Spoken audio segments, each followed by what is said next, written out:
तो नेक्स्ट है gift by a Hindu. It is similar to the earlier topic we have discussed early.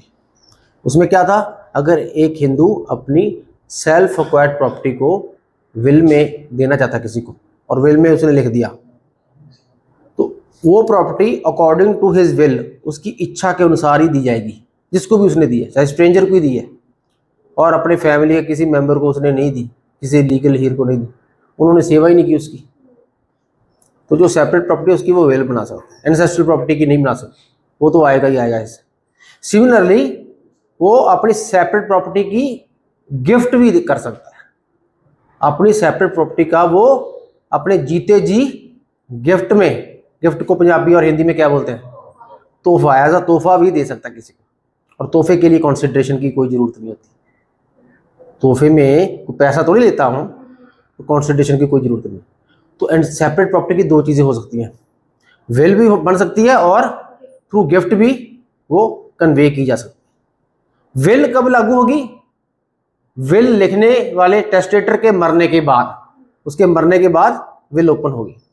लेकिन gift अपने जीते जी, वो जीते जी अपने आंखों के सामने अपने जीते जी वो गिफ्ट किसी को दे सकता है, अपनी सेपरेट प्रॉपर्टी का कोई भी हिस्सा या सारी सेपरेट प्रॉपर्टी। लेकिन एंसेस्ट्रल प्रॉपर्टी में कोई भी कुछ भी वो छेड़छाड़ नहीं कर सकता, जिसका हिस्सा आएगा वो आएगा ही आएगा। एंसेस्ट्रल प्रॉपर्टी में वो इंटरस्टेट सक्सेशन के द्वारा वो बांटा जाएगा, class 1 heir, class 2 heir, agnates and cognates. लेकिन सेपरेट प्रॉपर्टी की वो गिफ्ट कर सकता है, विल भी बना सकता है, गिफ्ट। तो ये था गिफ्ट, गिफ्ट्स बाय हिंदू, चाहे मेल है चाहे फीमेल है। ये सेक्शन 30 है, self acquired property. Self acquired property की वो गिफ्ट कर सकता है, कब, मरने के बाद कि अपने जीते जी, जीते जी, ड्यूरिंग हिज लाइफ टाइम। एक हिंदू अपने जीवन काल में अपनी सेल्फ एक्वायर्ड प्रॉपर्टी का वो गिफ्ट कर सकता है, वो एज अ उपहार किसी को भी दे सकता है, अपने बेटे और अपनी बेटी को भी दे सकता है। अपने बेटे को ज्यादा गिफ्ट ज्यादा दे सकता है, अपनी बेटी को कम दे सकता है। बेटी ये नहीं कह सकती बराबर बराबर क्यों नहीं बांटा, क्योंकि वो तो सेल्फ एक्वायर्ड प्रॉपर्टी है, उसमें उनका कोई हक नहीं है, उसकी मर्जी बनती है फादर की। बेटी को ज्यादा दे, बेटी को कम दे, या बेटी को ज्यादा दे या बेटे को कम दे। गिफ्ट तो अकॉर्डिंग टू इच्छा, विल में भी इच्छा चलेगी, गिफ्ट में भी इच्छा चलेगी उसकी, गिफ्ट देने वाले की, विल बनाने वाले की इच्छा।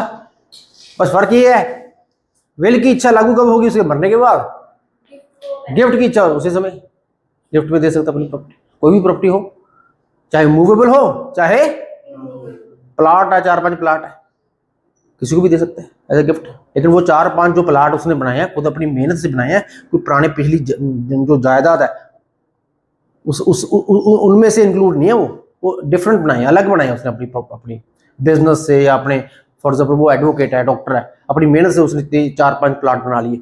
उन 4-5 जो प्लाट है उनमें उसके घर वालों का या हेयर्स का, सन का, डॉटर्स का, वाइफ का कोई हक नहीं है, वो किसी को भी दे सकते हैं बाय गिफ्ट और थ्रू विल। क्लियर होगी बात इसमें।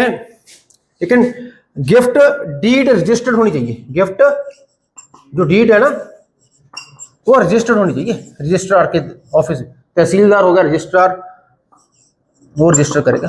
अगर रजिस्टर्ड नहीं है फिर वैलिड नहीं है वो गिफ्ट डीड। ग्रैंडफादर ने गिफ्ट कर दी कुछ जमीन के प्लॉट अपने ग्रैंड सन को, और अपने सन को कुछ नहीं दिया, अपने ग्रैंड सन को सारी गिफ्ट कर दी। कर सकता है, बिल्कुल कर सकता है, कर सकता है। उसकी अपनी सेपरेट प्रॉपर्टी थी, एंसेस्ट्रल प्रॉपर्टी थोड़ी थी। अपने सन को इग्नोर करके सारा ग्रैंड सन को दे दिया गिफ्ट, कर सकता है। दादे और पोते की ज्यादा बन रही है कि नहीं, लेकिन सेल्फ एक्वायर्ड प्रॉपर्टी की ही होगी। इसमें केस लिख लो, बलवंत सिंह वर्सेस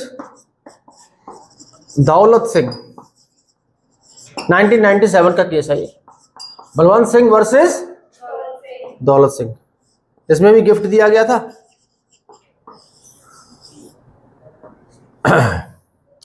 वो डिस्प्यूट हो गया, फिर कई लोग डिस्प्यूट करने, वो कहते मुझे, वो मुझे मिले ये प्रॉपर्टी इंसेस्ट्रल है, ये है जो पता चला कि वो गिफ्ट दे सकता है क्योंकि वो सेपरेट प्रॉपर्टी थी, ठीक है। तो वो गिफ्ट जो थी वो वैलिड थी, वो क्या थी, टोटली। तो ये कॉन्सेप्ट समझ आ गया आपको। नेक्स्ट